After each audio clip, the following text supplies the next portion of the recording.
Izintimbane zosonkonhleka abathola imisebenzi kumasipala weTheku bathi ukungakhokhela kwabo ilomkhandlu kubafaka ezikweletini. Sikosonkontreka la sinama invoice ahleli la ama invoice ethu akakhokhela kusukela ngoDisemba. Kudliwe imoto abasebenza abaholi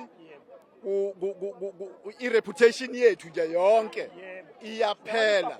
Labo somabhizinisi bathi bagcina ukukhokhelwa ngozibandlela wonyaka owedlule kanti bagxeka uhlelo lokufaka izicelo zenkokhelo olusho lwethule umkhandlu weTheku. Into elimaza kakhulu uhlelo olusha lwabalifakile loka online. Lo online ke wabo ke okusiphatha kabi ukuthi nama officials angaphakathi awakhulunyiwe ngalo, awatrainiwe ngalo, awanalo ulwazi olugcwele ngawo. Kungani kuvala uhlelo kaManual ebesebenza ngalo lusebenzela.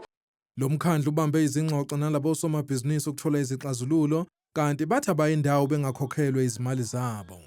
Solala la asihambi. Asihambi la. Solala la ngoba sifuna ukuhamba sesibona imali zingena kuma account abantu. Into osihambisa la ukuthi benza ama payment ngoba bathi vele imali ikhona ngithi